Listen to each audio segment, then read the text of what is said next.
Welcome to the Nerdstalgic podcast with your host, the Ginger Bookworm. Nerdstalgic with the Ginger Bookworm. Nerdstalgic with the Ginger Bookworm.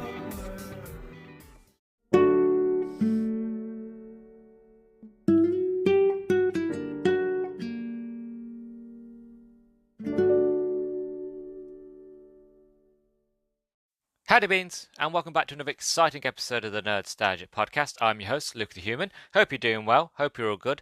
As per usual, before we get into today's topic, I just want to do a bit of housekeeping, because I like to keep my house nice and clean. So make sure that you follow me on Twitter at nerdstalgic_pod to be kept up to date on anything that I am doing, whether it be a game review, be a movie review, book review, whatever it is that I'm doing, you'll be updated there first. And if you listen to this on YouTube, don't forget to like, comment, and subscribe, and make sure you ring that notification and bell below, so to be kept up to date whenever I release a new episode every single Sunday. Also, I just want to wish everybody listening a very Merry Christmas. I hope that you've had a wonderful Christmas so far, a good holiday season, and that now when you listen to this, you'll be relaxing and you're ready for Christmas. You've got all your gifts and you're nice and snug and you've got the hot chocolate going and you are nice and warm at home. If not, get home as quick as you can and get yourself nice and warm, because today is going to be a very festive and very cheery episode, a Christmas episode. I figured I got to do at least one. Last year I covered Narnia, all of Narnia, so I covered the movies, I covered the video game on the Xbox, I did all the books. So this year I decided I wasn't going to do anything Christmassy focused, but I did want to do one movie, and that movie was and is today's topic, the 1998 Christmas classic and one of my all-time favourite Christmas movies, Jack Frost. Not to be confused with the 1997 horror movie of the same name. Honestly, when I told people that I was reviewing Jack Frost for Christmas, nearly 9 times out of 10, everybody would go, "Oh, that one with, the horror film with the..."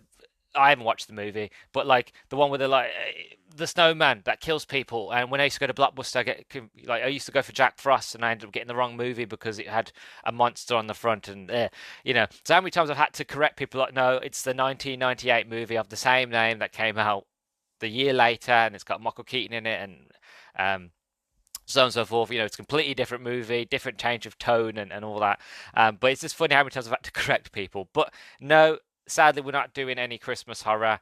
Maybe next year, but this year we're looking at the 1998 movie Jack Frost. I really love this movie. I absolutely adore it. It's one of my all-time favorites. It's like a core memory for me. It's like when I was talking about Jimmy Neutron a couple of months ago. It's one of them films that has just stuck with me since day one. It's a film that always makes me cry. It's a film that I have to watch at least once a year. It is mandatory that I watch this movie at least once a year. More than once is fantastic, but I have to watch it once a year. It's just one of them movies that, to be honest, it's a funny story. When I was very little, when I first watched this film, we had it on video. For anybody who is too young to know what a video is, we used to be a videotape, which is like a DVD, but it's a lot bigger, a lot more bulkier, and you'd stick it and you have to rewind it. It was fantastic. Not cutting edge at all nowadays, but back in the day, that was top notch. But we had it on video, and I remember I was at my nan's house for Christmas, and it recently come out on video, and they put it on, and I sat and I watched it. And being a very young being, like I said, I was born in '98, so I was born the year this movie came out, so I had to have been about 2, 3, around that age. Don't know for sure, but I remember watching it and just being glued to the TV. And being just sobbing in tears, crying my eyes out because the snowman had died at the end of the movie. And I remember, and to be honest, my parents still, and my whole family still take the mick out of me for this. Every year, every time it's on, they'll be, "Oh, here we go. Look at him. He's got," and I'm there in the corner crying. And I'm like, "Oh, is that?" So it's become a running joke in my family now. But I cried my eyes out to this film. And I remember I went to my mum and I was just like, "He can't be dead, he can't be gone." And they had to put the movie back on from the beginning to be like, look, no, look, he's still alive. Look. And I ended up watching the movie again from the beginning because that's kind of how much it, you could say, scarred me. Maybe I don't know. But it's one of them films now that I look back fondly. It reminds me of my childhood. It's a huge nostalgia drive for me whenever I see this film. I have the soundtrack of this movie on my phone. It was a film that introduced me to Hanson. I love Hanson. I felt like they were an underrated band, not just for Doom Bop, for their song "Merry Christmas, Baby," which is again a classic bang of a Christmas song, but you'd never ever hear it anywhere. Um, but this film just really is a cornerstone of who I am. Really, if you ever want to understand what kind of person I am or what kind of movies I like, this is one of them films that you should watch. And it's fun. When I told people that I was going to watch this film, a lot of people, after sort of the confusion, thinking that I was going to talk about the horror film, a lot of them were like, "Oh, I've seen that movie. It's a pretty good film." And it's always wondered and made me quite curious as to why this movie is never really mentioned. Whenever you talk about the greats of Christmas movies, you always get the big ones, Elf, Home Alone, A Christmas Story, It's a Wonderful Life. Ones that are pretty great and do deserve legendary status. But you never hear about Jack Frost. It's one of those that just kind of goes under the radar. That if you've seen it, you know it, and you know how good it is. Otherwise, it's not really one that comes up in the top 10, which I feel like is a shame. So I wanted to talk about my favorite Christmas movie for this holiday season and my love for it. And trust me, when we get back into talking in the review about this, I'm more than likely I will get emotional and I'll be going really deep into this film. So there'll be a lot more context there. I just wanted to, for the introduction, just talk about my rough sort of love and enjoyment, and maybe tell a story or two about my love of this movie. Anyway, so I'm going to do my movie guy voice now. It's not a very long one. This one isn't. So be ready. So movie guy voice. Here we go. A father who can't keep his promises is killed in a car accident. 1 year later, he returns as a snowman who has the final chance to put things right with his son before he is gone forever. As for our cast, I thought I did pretty well there. As for our cast, we have Michael Keaton, one of my favourite actors of all time. I love Michael Keaton. It's like Nicolas Cage, or it's like Jim Carrey. If they're in a movie, doesn't matter what it is, low budget or high budget, I will watch it. I've watched the majority of all of Michael Keaton's movies. To be honest, this was my first introduction to Michael Keaton before Batman. My first introduction to him was in Jack Frost. And from there, it's just gone on and on and on. But we have like Michael Keaton as Jack Frost. We have Kelly Preston, the late, great, gorgeous, incredible Kelly Preston as Gabby Frost. Joseph Cross as Charlie Frost. And Mark Abbey as Mac MacArthur as your lead role, as well as supporting cast.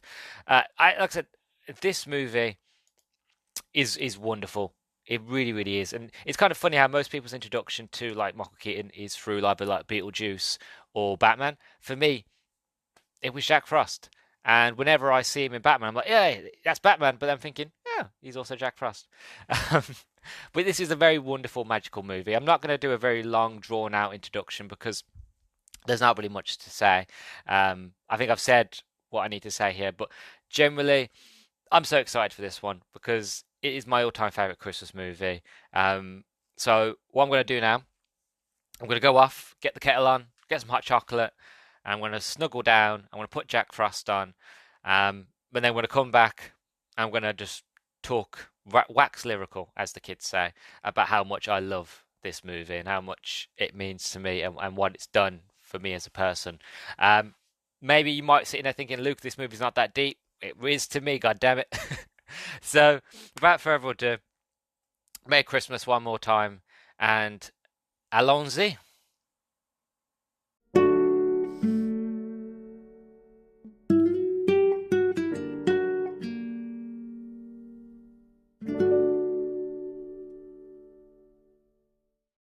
So I've just finished watching Jack Frost, and it's just as phenomenal as I remember it being. It has every single note that you want it to, especially for myself. All those nostalgia buttons, all those member berries. It hits me right in the feels, and there's a reason why I watch this movie religiously every Christmas. It's not just for what I said in the introduction.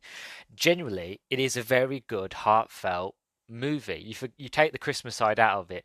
If you just have the fact of you have a dad that is trying to follow his dream to make sure that he can be um, a really good and successful musician and make sure that he can then provide for his loving wife and his son. And they give them everything that they want and they deserve. And then sadly he passes away, and then he finally manages to get a chance to come back and to redeem himself. If you take the Christmas side out of it, that idea as a story on its own is quite it's quite lovely. It's quite magical, and if done well, which this movie is, it can tell a very sort of heartfelt and emotional story. And then you add the Christmas stuff on top of it, and it just gets you right in the feels. Well, it does for me. Every time I watch it, I cry my eyes out at loads of different sections, not just at the end. I cry my eyes out for most of the parts in this movie. I've watched this film has to be over 1,000, maybe 1,000,000 times. But every time I watch it, it still hits me like I've seen it for the first time.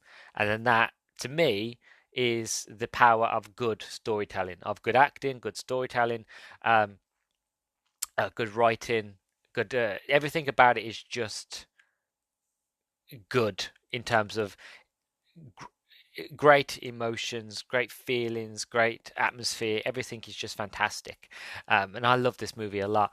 One thing that I do want to say though, going into this, fair warning, there might be emotions. I might get emotional in this, so if I do, I apologise. If you listen to my last Doctor Who review for the giggle, you have a taste of what that is like. So if that happens again, I apologise now. But if it comes, it comes, and I'm not going to stop it. I'm just going to let it.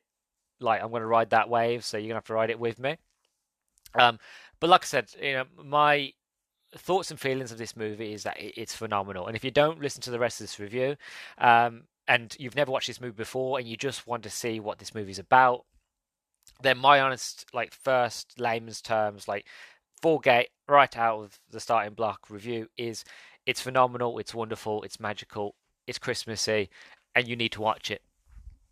That if that is all you want and that's all you need, then that is enough. Just watch it on the merit of the fact of it is a lovely, wonderful Christmas movie. And of all the Christmas movies that have ever been or ever will be, and all the ones that I've seen, and I'm sure any of you beans have seen as well. Again, this is my opinion, but of all the Christmas movies, none of them does it like this one. Um, for the story and for the setting and everything that it focuses on, nothing really does it like this film. Um, Maybe I'd even go as far as in terms of subject matter, maybe potentially It's a Wonderful Life. Um, but that one, obviously, that was a lot longer movie. That takes a lot more time to actually pull you in. It's a fantastic film, Wonderful Life. Again, if you've never watched it, I get it's 3 hours and in black and white, but do yourself a favor, carve out a 3 hour block in your day, especially this Christmas. Do it. When you've got no time at work and you're with the family, sit down and watch that film. It's phenomenal. But obviously, that movie is 3 hours long, and it takes um, that time to really get into who George Bailey is, and then his family, and then when you get that really crucial part at the end, which I won't spoil, but when he gets that revelation, and that's when sort of the emotions really sort of hit high. Um, that would be the only film that I could say does the same sort of emotional beats and the idea of redemption and this idea of what life is like and so on and so forth, and death and Christmas and stuff like that. Like those two sort of films, like I think it's the only film that you could say is close to this one. But again, a lot of people might disagree because I know that this film, for a lot of people, it's not their favorite, and I get it. We can all have different favorites, but for me, look at now sitting here at 25, rewatching it for the podcast, it's just as phenomenal as it was when I first watched it back when I was very, very little. And I cried my eyes out because the snowman died, and my grandparents had to replay the movie again from the beginning, so that they could be like, "Look, Luke, he hasn't died. He's still here."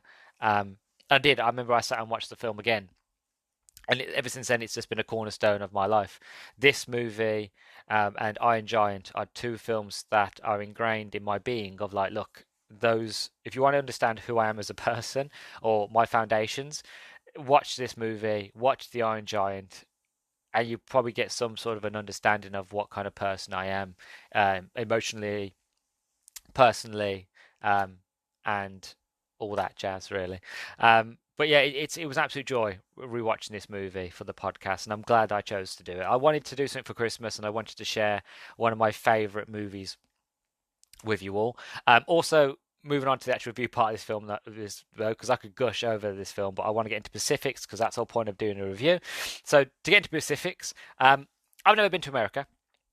Never had the chance. I've been to a lot. I've been to Europe mainly in the summer, but I've never really been that far of the globe yet. One day I wish to. But this movie really makes me want to go to Colorado in the winter. As I was doing my research for this film, I realised that Medford, the place that this movie is set, doesn't actually exist. There is no Medford in Colorado. There is apparently a Medford Springs, but that's not a town. So that was a lie. But even so, I would like to go to Colorado in the winter. Maybe I don't know if it's real, but not like the idea I have in my head is from this movie of really snow-capped mountains, beautiful vistas, forests all around you, very lovely, very lush, small little town sort of thing. Maybe if you're American, you live in Colorado, please let me know if that idea of Colorado at Christmas is not the right idea. But it looks absolutely beautiful. Because we hardly get snow here at Christmas. We don't get snow in the UK really until late January, early February. I've never had a white Christmas in my life. I'm 25 years old and I don't remember a white Christmas. Um, so I'd like to go somewhere that's Christmassy, snowy, and Colorado in this movie it looks absolutely gorgeous, and it is a fantastic setting for this film because again it makes sense. You want somewhere that's snowy, somewhere that's picturesque for Christmas, but also you want somewhere that's going to, like if you have a snowman, it's cold enough for a snowman to live. So you want to go in the Rockies, you want to go in the mountains. So it makes sense there. So the way I'm going to do this review is I'm going to split it into two sections. Section one is going to be Charlie and Jack Christmas one, which is basically the Christmas that begins at the start of the film, and then I'm going to go into Charlie and Jack Christmas 2, which Christmas 2 is the 1 year after Jack's death. Because this movie, because these things I'm going to get into are the thoughts and feelings that I've been building up inside myself every time I've watched this movie growing up. And I've managed to kind of try my best to compile them into different sections because the two halves of this film are completely different movies. Honestly, it's one of those that you might not notice it, but when you get these two sections, they're completely different. And I'm going to try my best to explain as to why, right? So this first section, I'm going to talk about year one, Jack's still alive, Charlie and Jack, right? So I always wanted to grow up to be like Charlie. In this, we when we first meet Charlie, as I mentioned in the introduction, also I think I mentioned the introduction, Charlie was very much the cool kid. He was the guy that everybody knew. He had friends with, or the teachers knew him, or the kids knew him. He was very smart, very clever. And at the beginning of this movie, when he meets his friends, he leaves school, he runs over, and they have this little game of war, which is snowball fight. And he goes home with his friends. And this one quote has always stuck with me. And it's a true quote, to be honest, but it's a quote that's always stuck with me all my life. Was the fact of the second graders have got the first graders pinned down, and Charlie goes, "You remember what we learned in history class, right?" All his friends are like, "No, no, not really." And he's like, "If you want to stop an army, stop the general." And that quote has stuck with me for the rest of my life. Now, I'm not in the army, so I'd never have to use that advice, but it's sound advice because it is true in history. Um, but that always stuck with me. And that idea of like, I want to be that cool, I want to be that brainy, I want to be that kid that everybody knows that is really smart, is really cool, who you could be like badass, but like be very stoic as well, being like, yeah, I saved the day, but I'm not gonna stick around. I've saved the day. I'm going home because Charlie does. He goes in, he saves Natalie's brother, gets in. Rory Buck, the villain, the bully, comes down, tries to throw a snowball in his face. Charlie throws one in his face, and then Rory falls on his ass, snow all over his face, and Charlie just walks over. Everybody's celebrating. He walks off. Doesn't even like see the fire. Doesn't even see the explosion. Walks off like a badass. And the music kicks in. Oh, with "Merry Christmas, Baby" by Hanson, and the movie gets going. And me being sort of a young impressionable person that I was when I first watched it, I was like, that is who I aspire to be. I aspired to be that person. I aspired to be like Charlie. And growing up, I'd say I was. I was very much weird, very different, very I the weirdo in primary school. And I kind of reinvented myself in senior school, as most people did. I won't go into it in full, but I did partly while I was in college. I had that moment of that cool kid that everybody knew, and I got on with everybody. I had friends in all different years, and I kind of had it. Now I'm older, as an adult. I'm less of that cool kid wanting to stand out. I'm more sort of like, um, I'm nice and stoic, and I help people, and I try to be there for everybody. And not to toot my own horn, I am quite clever as well. Um, but I tend to kind of keep to myself now. I'm not as big and as loud as I was when I was younger. I'm kind of like a hobbit now, really. I go out, do work, come home, go into my room, hide, read books, live a simple life, and then rinse and repeat the next day, really. But it's funny because I grew up wanting to be Charlie, but the older I've gotten, as I said, me being 25 now, um, the older I've gotten, I wanted to then be Jack. Now, granted, I don't have any kids. I don't have a girlfriend. Um, I'm nowhere near in my life at the moment ready for kids. I don't think I am. To be honest, I don't think I'm wise enough, if I'm being honest with you all. I think I've got a good few years of life and experiences before I feel like I'm wise enough to raise a child. Um, but growing up, the idea of now that I don't want to be Charlie, I've done that Charlie, I've had that period, I've had that era of my life. I now want to be Jack. I want to be, or hope to be, a good dad. But I also want to be somebody who follows their dreams no matter what. But also, you know, somebody who is still fun, is still imaginative. Because Jack in this, he's still very sort of like he's cool, but he's still very sort of young at heart, childish. He's trying to be the best dad he can. He follows his dreams. Also, part of me really wants to learn to play the harmonica. I try to play the guitar. I do have a guitar, not very good. I've tried to teach myself. I'll be honest with you, I'm not good at all. Um, but I've always wanted to learn to play harmonica. This movie has inspired me. Like one day, I'm going to buy a harmonica and I'm going to learn how to play it because a harmonica is a great like instrument. If you know what you're doing with it, you can make some beautiful, beautiful music. And also, because how small a harmonica is, you could easily just like put it in your pocket and you could be that guy at a party, the guy that pulls the guitar out that everybody hates. Yeah, you could be that guy, but with harmonica. Then again, I think I'd be more respectful of a person who pulls a harmonica out, because a guy pulls a harmonica out, but he's got some good lungs. Like, do do do. That's not even what the sound harmonica makes. But I can't even try to represent what it makes. But we all know what harmonica sounds like, right? I'd have more respect to listening to a guy who pulls a harmonica out at a party than a guy who pulls a guitar out. You know what I mean? I don't know what it is. It's just the fact of I'd rather hear listen to an harmonica. Still haven't learned to play the harmonica, but maybe one day I would like to be. I grew up. I wanted to be Jack. I wanted to be less flaky. I wanted to be a lot more sort of promising. Like if I make a promise, stick to it. Um, but again, him being flaky is part of his character in this story, and it kind of makes sense for obviously as the story goes on as to him being flaky and his redemption of that obviously after his death. But I just find it interesting how I idolized Charlie, that growing up I wanted to be just like Charlie. I had that chance to be Charlie.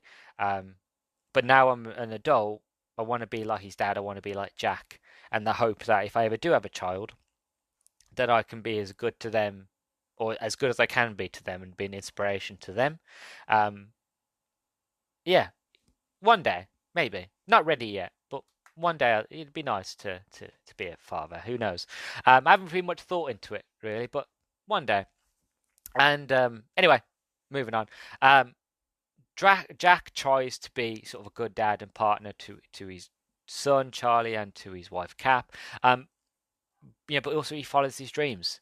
But the shame is that by the time he finally gets to follow his dream, but also realizes what's more important to him and his life, um, he dies. And that's the sad part, is the fact of when this movie starts, and this kind of goes into what I'm going to say in a minute for the second half is the fact that when this movie begins, everything you meet Charlie actually you see Jack and he's playing and he's living his dream, right? That's his life, the magician side of it. So you see that, and it starts off with Frosty the Snowman by the Jack Frost Band. Fantastic song. Don't worry, I will talk about the music in this movie. I have a whole section on that. But the beginning of this movie is sort of you get to see Jack's life, and it's big, it's brash, it's epic, it's him being a rock star, it's everything that he ever wanted to be. Then cut to seeing Charlie, right? You first time you meet Charlie, there's snow on the ground, it's all big, bright, it's snowy, but it's magical. And again, like I said, he gets to be the hero. You see how cool Charlie is, and how thoughtful and respected, and just him being a very cool child and being a very decent person. And then you get that sort of contention between Jack and Charlie, and that you realise that Jack is very flaky, that he's let his family down a lot while following his dream. And you get to see that, but the movie begins very much the factor before it starts going down to be very bright, very warm. It's still hopeful. That's the best word I can say. The beginning of the movie is very hopeful. It's a glimpse of their life. It might be dysfunctional, but they make it work. But obviously, Charlie being at a very young, impressionable age, he wants his dad to be there, and Jack wants to be there, but at the same stage, he wants to be a real player. He wants to be a successful magician because he wants to give his family everything that he potentially probably didn't have, or even if he did have, he wants to make sure that he can be there and provide. He's trying to be the best dad he can, but also follow his dreams at the same side. And it's difficult trying to follow your dreams, but also being there for others because something is going to fall at the wayside. And we learn this very, very quickly. But when we get onto the second part now, which is the more dense, bigger part of the actual film, is the fact of when Jack sadly passes away. 1 year later, it cuts to, and the tone of the movie completely changes. It goes from being very fun, bright, and wonderful at the beginning to being very dreary. You can feel the cold. You don't really feel the warmth as you did at the beginning. You feel the cold. The snow is partly melted. In a way, it's a reflection of how Charlie feels losing his dad, or not just Charlie, but how his mother feels and how Mac feels. Is the fact of at the beginning of the movie, it was very hopeful. It was wonderful. It was Christmassy. It was warm. It was thoughtful. It was honest. It was lovely. It was pure. And then you get to the second half of the film, and it's the complete opposite. There's loss. It's very bleak. It's dreary. It's sad. The snow is melted, and that's a reflection of like he's. How can I explain? How can I try to best to explain it? Mourning the loss of a loved one affects us all very differently. And for Charlie, he's lost that spirit. He's lost that shall we say, will to care. Why should he care? Why should he feel happy? You know what I mean? He lost his dad, and like I said, the tone of this film completely changes. The music gets a lot more softer, a lot more somber. There's less moments of happiness. It's quite emotional for the most part, really. And like I said, the snow melting and the setting and the coldness is a reflection of like Charlie has lost that heart. He himself has gone cold. He himself has melted inside. That joy, that love, that everything that he had, the hopefulness inside him has melted away. Then all that's left is he's still there, but he's just floating through life. He doesn't go out, like when he leaves the school, instead of going out with his friends snowball fighting, he doesn't partake. He just walks home. The bullies try to make fun of him. He just ignores them because they're not there. They're just hindrances. And we find out he quits the ice hockey team, so he's lost that. He's lost his friends. He probably doesn't talk to them much anymore. So he's completely closed the world outside him off, and he's closed into himself. And it's a great reflection, and it's a great bit of cinematography and directing, really, where you get to, unless you're really paying attention, it's one of those sort of details where, like, look, a year's passed, but a lot's happened in that year that obviously we didn't show you. But in this quick scene at the beginning, we quickly learn the year Charlie has possibly had, and that building up to the anniversary of his dad passing during Christmas. It's all come to a head. It's all come to a point where he's probably at his peak most of shutting everybody out. in the story. And Mac tries to open up to him, he shuts him down. His mum tries to open up to him, shuts her down. Obviously doesn't talk to his friends, and he's in effect alone, really. Like I said, it gets quite emotional. And then we get that scene not long after. He makes a snowman. He sees Natalie with her dad, and he has that sort of moment where he decides to make a snowman. And he puts his dad's hat and scarf on the snowman. And yeah, that the what's it that Lisa Loeb? I think it was Lisa Loeb. How did your heart beat? No, Landslide. It's by Stevie Nicks, not Lisa Loeb, but Stevie Nicks. Landslide by Stevie Nicks, which is a beautiful song, and it's so powerful in this moment. Again, this moment makes me cry as well. Um, and then as the music's playing, and after he's finished doing the snowman, he's crying because it looks like his dad, and it's wearing his dad's clothes. He's in bed and he plays the magic harmonica, and there's no feeling in the harmonica. There's no sort of. I wish I had a way of doing a harmonica sound, but there's no sort of long magicalness to it. It's just him blowing into the harmonica, just making a noise, just blowing into it, making his wish, being like, I wish I could have one final Christmas with my dad. And that always gets me, always makes me cry, and it's very, very powerful moment. And then he gets his wish. Jack comes back as the snowman, and then from there, sort of the emotional side. It's still emotional, but the movie starts to pick up then as the hope starts to be regained, not just in Charlie, but in his dad. How they both are able to. Jack is able to redeem himself, and Charlie gets his love and the sort of Christmas that he wanted originally, and he gets his dad back. So the tone of the movie from there starts to change. But up until near to the end of the movie, where we finally get that moment, the tone of this half of the film is completely different from the first one. It's done very, very cleverly, and it's one that I think why this movie is so emotional is because that change and that tone works so well, it's done so well that it's like, wow, it really hits you in the heart. One thing I do want to mention for this one is Justice for Mac. So again, this might seem a bit odd for something, but this is something that didn't occur to me till I watched it when I was much older. Because when you're young, you don't notice these things. It's not until you go through life and you go through life's hardships that you notice certain things in books, films, TV shows that you didn't notice first time round. And it's might not to occur to anybody else who's seen this film, but it's something on sort of previous rewatches throughout the years of my life that has occurred to me, and it's something that every time I watch it in the past few years, that I always think about this and I kind of add to it. But sort of the effect Jack's death had on Mac. Now, Mac is his best friend, and we get glimpses of Mac here and there at the beginning of the movie. We don't see him a lot, and to us, we don't see him a lot in this film. But the effect Jack's death had on Mac, and again, I know the story focuses on Charlie and his mum, but I think, well, to be honest, I think Cap, Charlie's mum, obviously Jack's wife, I feel like she deserves a bit more as well.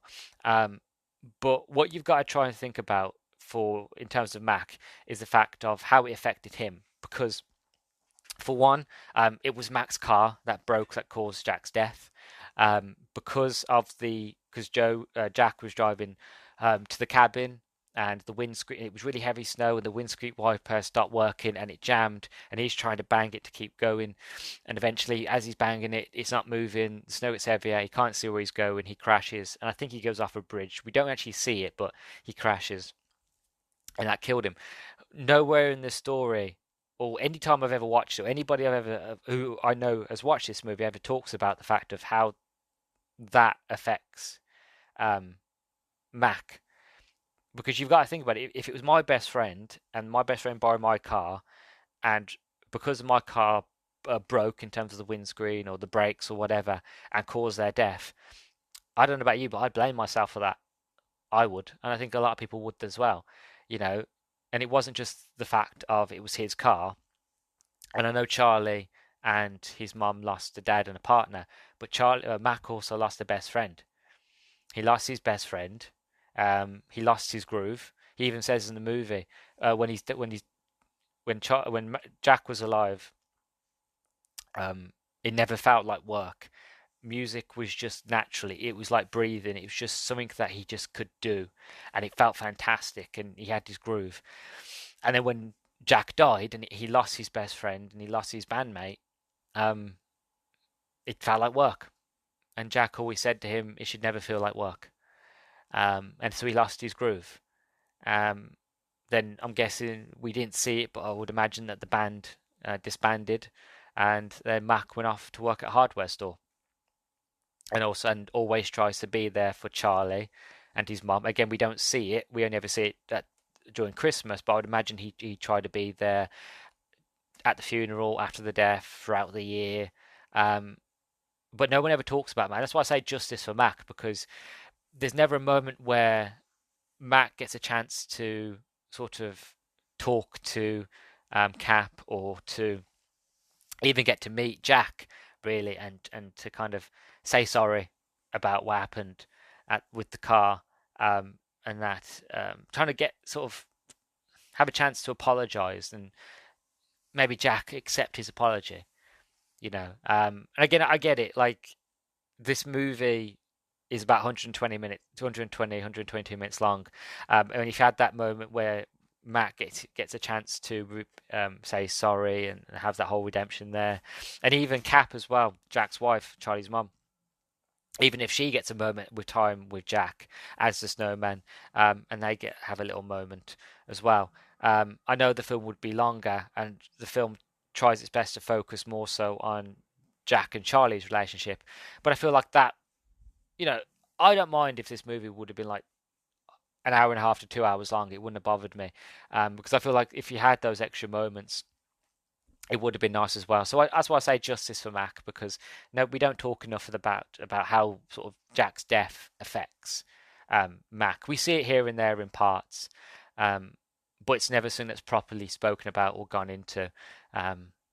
And yeah, I just feel like if it was me, if I was Mac, and I was the reason that my best friend died, because my car failed, I would blame myself. I would, and I think a lot of people would as well. So I just wanted to mention that part as well, because it's something that's been sitting with me for years, and I've never had a chance to properly vent and to mention that. So I just wanted to mention that here. But anyway, moving on with the review.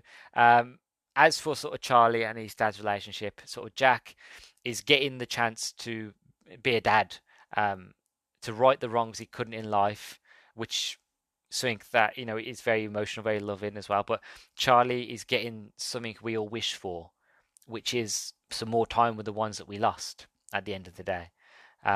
Jack, again, he loved his family, of course he did, but also he loved the idea of being a rock star, being a player, being able to really kick it, be a really successful musician for his family. And it was not until, as I mentioned earlier, he got to the point where he finally realized that, yeah, what am I doing? It's Christmas Day, I should be with my family. And he decides to drive back to them. By the time he finally realizes what's most important to him, he can't act on it, because he dies.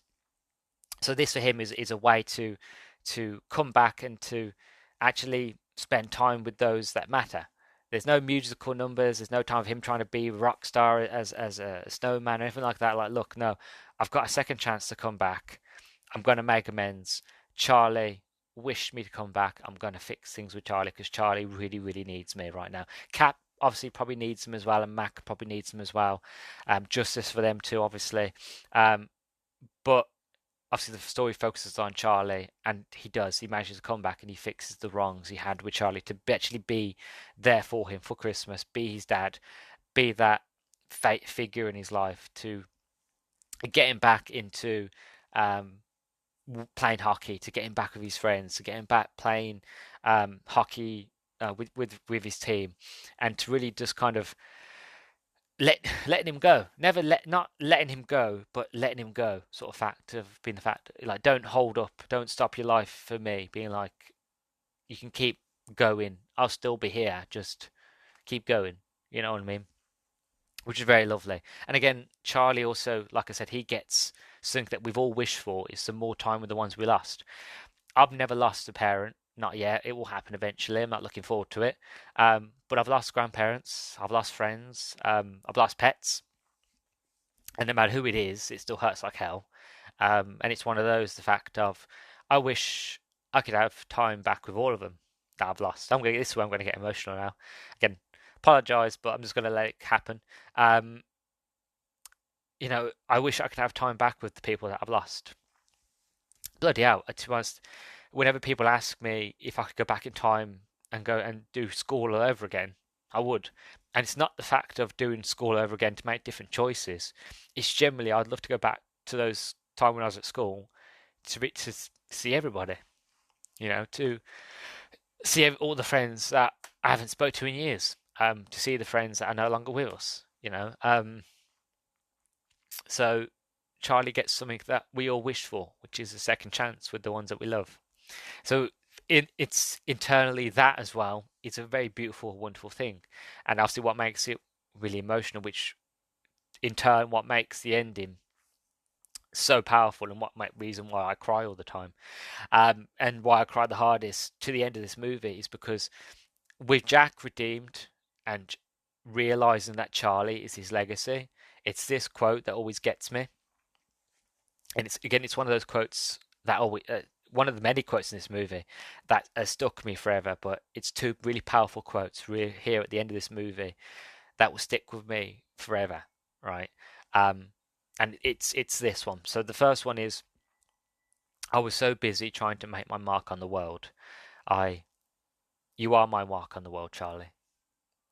So where Jack realizes that I try to make my mark in terms of music, my legacy, my how can I explain it? Kind of the fact of, I try my best to make sure that I am remembered. And we all do. We all have dreams, we all have aspirations, we all have hopes. We all want to make sure that when we die, we are not forgotten tomorrow. That we die today, remembered tomorrow, you know? Um, and again, I don't have kids, so I can't relate to this. But I have parents. I have grandparents. They have kids. I am a child of parents, obviously. So I've seen it. I've seen it myself. I've lived it. I've experienced it to a point. And I know that we all have dreams and aspirations. But at the end of the day, the biggest legacy you can leave on this planet is your mark on your children. How you treat your children and who they grow up to be is down to how you are as a parent and how you are with them, how you treat them, how you act with them. That's the biggest legacy a person can live on the world, because the biggest footprint, the biggest mark a person can make is making another human, and that human's mark on the world moving forwards. If you get what I'm trying to say, and again, I haven't had kids, so I can't relate to that, but in terms of Jack, it's the fact of he realizing that it wasn't being a rock star, it wasn't being a really good musician, it was just being a good dad, it was being a good parent, it's being a good partner, and that was his legacy, was Charlie. And at the end of the movie, he realizes that Charlie is going to grow up to be a good man, and that he's going to be a good person, and that he doesn't need to worry about him, and that's lovely, you know. And then sort of we have the end scene with this quote as well, which always gets me, which is a quote I've used many, many times.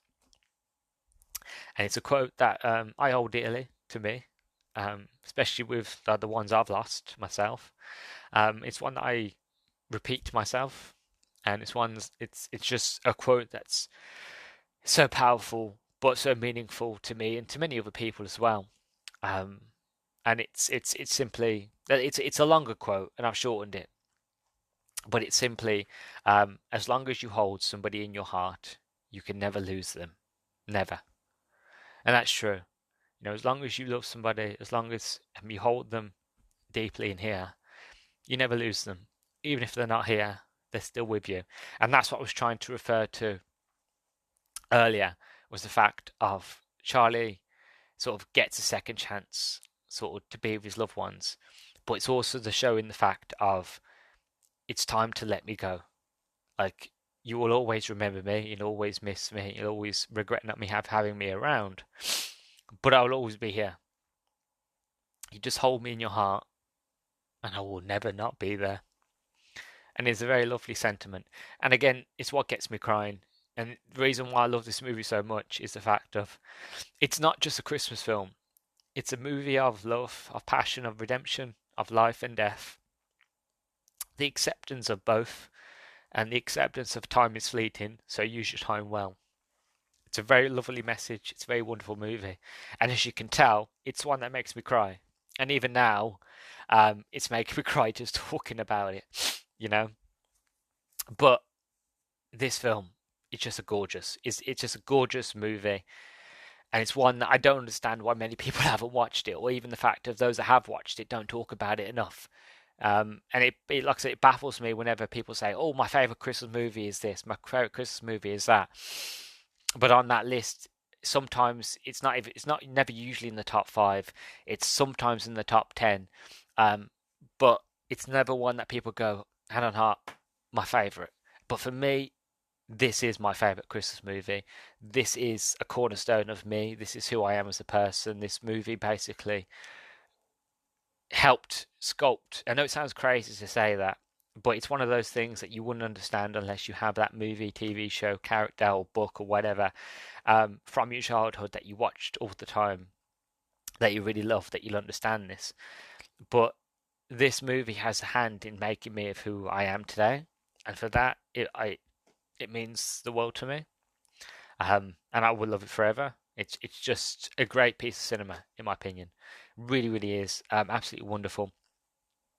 That is the sort of main review. I do want to touch on a few other things here first. Firstly, being the practical effects of the snowman, which were done by the Jim Henson Creature Shop. For anybody who doesn't know who Jim Henson is, have you been living under a rock? Don't mean to be mean, but it's true, because Jim Henson is the genius behind the Muppets and Labyrinth, especially obviously A Christmas Carol.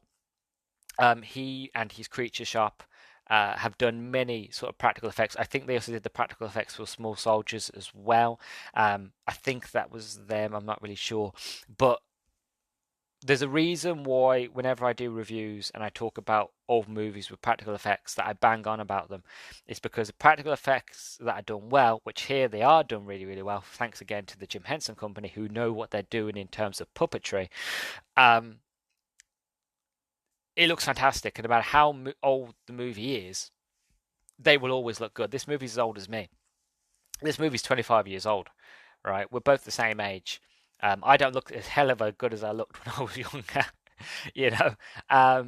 But this movie will forever live on and look good because of the practical effects. Yes, don't get me wrong, the CGI is a bit not great, and it hasn't aged well. And there are times when you watch this movie and you're like, "Ooh, that's a bit bad CGI." And that's the thing. CGI will always age poorly because CGI is always getting better. CGI is always evolving. So when you watch like Avatar now, Avatar, I'm on about Shape of Water, which I haven't watched, but I would imagine is like the pinnacle of what CGI is in terms of the technology. You watch that and go, "Oh, this is what CGI can be and should be," blah blah blah. And then you watch this movie, you're like, "Oh, this is what CGI was." I don't mean it as a way to kind of dog on the movie, of course not. But I can understand whenever you talk to people about this film, they always say, "Oh, that the CGI was a bit janky." I'm like, yes, it was janky. Obviously, for the time, it was cutting edge, but nowadays it looks a bit magoo. But the practical effects, for me anyway, still work. Still great. Yes, it probably is a guy in a suit or some sort of puppetry, but it's done in such a wonderful way. And I do my research for this film when I was looking at trivia. One thing that I found out, which I thought was really, really cool, was that Warner Brothers has a archive of all their old props and movies, and to make sure that they stand the test of time. I forgot the name. I didn't get to write it down while I was doing my research, but they have a museum in a salt mine. It's deep, deep, deep, deep underground. Reason being because there's no moisture. There's no direct sunlight. There's no moisture. It's a consistent temperature. And with old movies, especially old movies and props. You want that consistent temperature, you want that lack of sunlight, and you want less humidity. Primarily the fact of as film gets older, there's a potentiality if it hasn't been stored properly, it can start corroding and just be completely destroyed and lost. It's same with props as well. Even though how good a prop is made, throughout time, through heat and dust and that sort of thing, they will start to deteriorate. And I found, doing my research, that the practical effects, the snowman prop, the snowman suit, the snowman sort of costume, whatever, dummy, still exists. It's in this salt mine. It's in the glass case. It's a bit yellow, even though it's in the glass case. It's not perfectly white, but I just love the idea that it's still preserved, that it still exists somewhere in the world. So I think that was really, really nice to find. So that's one thing I found while doing my research. Other thing that I want to mention is the soundtrack for this film. One thing that I want to start looking into properly, and I'll do this more so when we get to sort of season 3 next year, is I want to look more into soundtracks, because I talk about music all the time. I am a very big lover of music, especially movie soundtracks. I collect records for my record player. Majority of the records that I have are all movie soundtracks. And to me, a movie can be wonderful, it can be powerful, it can be emotive, it could be epic, but if you don't have the music to back it up, whether it be orchestral or it be something under the lines of sort of, I don't know, trying to think of a singer like Lisa Loeb, that sort of thing. Unless you've got those sort of background music sounds, no matter how good the movie is, it won't be as good as it could be. Music makes a film. This is one of them films that the music just was perfect. And if when used well, which it is, and used right in the same scenes, in the right scenes, does a fantastic job. And now I will admit, I have this soundtrack on my phone, the Jack Frost soundtrack. So I've got all these songs, well, majority of these songs on my phone. For example, this movie introduced me to Give Me Some Lovin' by Hanson, which I love Hanson. I still do. I think I still jig out to Doom Bop. Doom Bop is one of them songs of, like, when you hear it, you just have to, bop along to it. You have to dance to it, right? So Give Me Some Lovin' by Hanson. You got Father's Love by Bob Carlson, which is a wonderful, really sad song, but it's fantastic. Good Lovin' by Hanson again. Leaving Again by Steve Poltz, which is a lovely song. Wait for You by Fighting Gravity. Frosty the Snowman by Michael Keaton and the Jack Frost Band. Hey Now Now by Swell 360. Again, Swell 360, another 90s old band, but listen, if you haven't heard of Swell 360, do yourself a favour and check that band out. It's an epic band, especially Hey Now Now. It's one of my favourites. Five Candles by Jars of Clay. Have a Little Faith, again by Michael Keaton and the Jack Frost Band. Frostbite by Trevor Rabin. This one is not orchestral one, but it's one of those that when you listen to it, it does feel like Christmas. And the sort of, what I love about orchestral music, what I love about classical music, is the rises that you go, the dips and bows that you get in the songs, where it can be happy 1 minute and then it can go down to being very somber, sad, or it can go be really high and epic, and it can be very sort of mellow. And I love sort of this orchestral sort of classical music. So I recommend that one. Obviously, again, How by Lisa Loeb, Sleigh Ride by the Spice Girls, Can't Let Go by Lucinda Williams, and Merry Christmas Baby again by Hanson, which again, Merry Christmas Baby by Hanson is another great Christmas song that you never hear played anywhere, but it's always one of those songs that whenever I hear it, it reminds me of this movie, but also it makes me think of Hanson are pretty good. Maybe I'm the only person who thinks that. Like, I love the Bee Gees, and so don't sort of quote me on Luke knowing how good music is, but again, I can't help it. I like music that I can jig and jive to.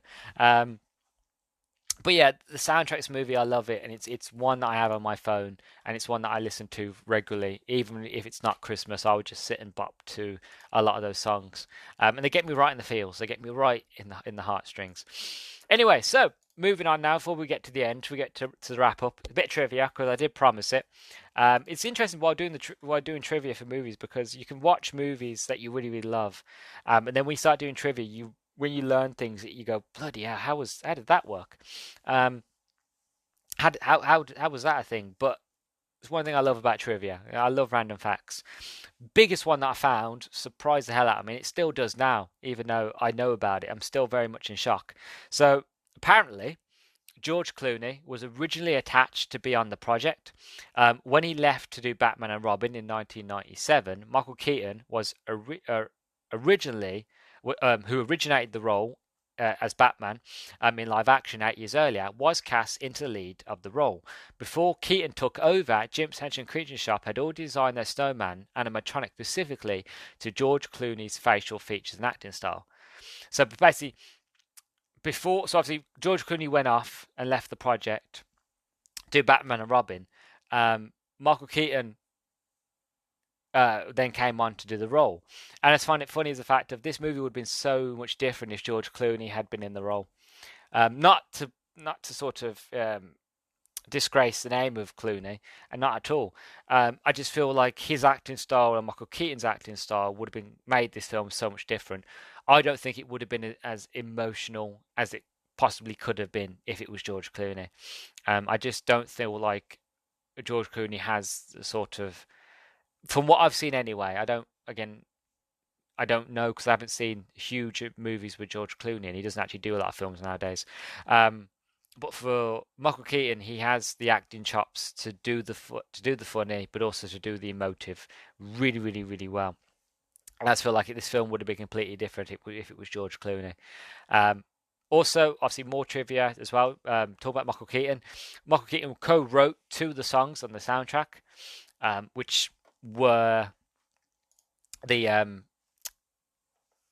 Jack Frost Band ones, which were, I did have them written down and I've completely lost them, which was Frosty the Snowman and Have a Little Faith. He sings them both, and I have them both, again, like I said, on my phone, which I love. Like, I didn't know that Michael Keaton could sing, but he can, and he's a really, really good singer. This movie was released 1 year after the movie of the same name from 1997, Jack Frost, horror film featuring a mutant killer snowman. Sam Raimi was once attached to the film as director and even wrote a draft of the script with his brother Ivan. Then we have Kurt Russell, Billy Bob Thornton, Dennis Quaid, Kevin Costner were considered in the role of Jack Frost. Tim Allen was considered for the title role. He turned it down because he was in the midst of shooting the final season of Home Improvement. Again, Mel Gibson was considered of the role of Jack, but turned it down to do Conspiracy Theory in 1997 instead. Also, you've got in Charlie's bedroom next to his bed. This is not a bit this is trivia, but this is something that I noticed myself. In Charlie's bedroom next to his bed is a bust. Is a bust that has the body of Superman breaking out of chains, but the head of Batman. Michael Keaton is well known for his portrayal of Batman, and I just noticed that maybe because it was Warner Brothers, maybe it's one of those where it was like a hint of Michael Keaton's Batman-ish sort of thing.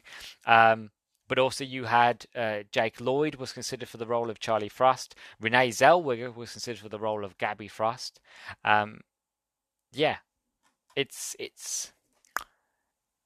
interesting when you look at trivia for movies, and majority of the trivia that I could find was that how many people were considered for the role of Jack, and I feel like them settling down on Michael Keaton was a fantastic job. And also the idea of Sam Raimi doing this movie. Again, love Sam Raimi, but I don't know. He does fantastic cinematography. He's a fantastic director, but I don't know, what would a Sam Raimi Christmas movie look like? To be honest with you, I just imagine Evil Dead will snow. That's what I imagine. Obviously, that's probably not what he would have done, but that's what I think in my head is like Evil Dead with snow, which would be great. I'd love to watch that. But I think the cast they got here was fantastic. The guy who they got to play Charlie, fantastic. The lady who plays Gabby, the guy who plays Mac, obviously Michael Keaton as Jack, all worked perfectly. Which then brings me nicely to my overall thoughts and feelings. Which my overall thoughts and feelings is I love this movie. It makes me emotional. It makes me sad. But at the same stage, it still inspires me to be a better person, to be more thoughtful, to be honest, to be decent, to be good. to follow my dreams, and you know, to remember those that we've lost, and that it reminds me the fact of, again, no matter how, as long as you hold somebody in your heart, you never truly lose them, never, and it's true, and it sort of what's the word? Not redefines, but sort of reinforces that idea in me, and that I never lose that love that I have for the ones that are no longer with us, you know. So to me, this movie will always have a special place in my heart. It will always be a movie that means the world to me. It will always be a film that makes me cry. It will always be a cornerstone to who I am. Like I said, if you ever want to understand me as a person, watch this movie and watch The Iron Giant. Those two films came out around the same time. I think they actually came out in the same year, and were real cornerstones for who I was growing up and who I am today, and who I still try to be in the future. And yeah, definitely, if you haven't seen this movie, please go out and watch it. Yes, the CGI is a bit magoo, but the practical effects are great. The music is wonderful. The cinematography is very magical, emotional. This movie is just, again, my opinion, but the greatest Christmas movie I've ever watched. And like I watched recently, It's a Wonderful Life. I've been wanting to watch it for years, and I finally sat down and watched it. Um, and that is one of the best Christmas movies of all time. But I still say this is because of how much it means to me and how much um, I've been through from watching this movie, not just in life, but in general, in the good times and the bad times. This movie's always been there for me to sort of look forward to and to watch during Christmas, and to basically say like everything's going to be all right. Um, yeah, so it means a lot to me, and I wish I had more words and more ways to explain it to you. But I've already just looked at the time. I've already been talking about this movie for 52 minutes, and if I try to sit here and make up words, it would be meaningless, because at the end of the day, the biggest thing I can say about this film is simply go watch it. That's the best sort of recommendation I can give, is the fact of, um, if you want to watch something wonderful this Christmas, watch this. You might cry, you might not cry. It might mean something to you, it might not do. It depends on who you are as a person. But to me, it will always have a soft spot in my heart, forever. Um, I just wanted to share that with you guys this Christmas. I wanted to talk about at least one Christmas movie this year before we end. Maybe next year I will plan out a proper Christmas and I will do more Christmas movies. But for now, I just wanted to wrap up 2022 and wrap up Christmas with one final sort of proper Christmas movie. And I thought Jack Frost would be the one to do it. So thank you very, very much for joining me. I do apologize for the emotions once again, but it's Christmas and emotions fly high at Christmas, and I just let them fly, let them slide. Better to let them out than hold them in, because they hurt less if you do that. So thank you very, very much for listening. I've been your host, Luke the Human. If you'd like to hear more from me, then you can find me on any and all podcasting platforms. I'm on Spotify mostly. Also, you can find me on YouTube. If you are listening to on YouTube, don't forget to like, comment, and subscribe. Let me know your favorite Christmas movie down below. If you agree or disagree, do you love this movie? Do you not like this movie? Just let me know down below. I really want to know what people think. And I want to know what people's favorite Christmas films are. What is that one Christmas movie that you watch all day, every day? Like it's your go-to. For my mom, I think it's The Grinch, tied with the the Santa Claus the movie, from like 1978, I think it was. Um, so, what is it? You know, what's your favorite Christmas movie? That's my question. That's what I want to know down below in the comments, or even on Twitter. Let me know on Nerdstalgic_pod. So yeah, so thank you very much for listening. I'm going to go off now. It's been an absolute pleasure and absolute joy, and I will catch you in the next one. Bye bye.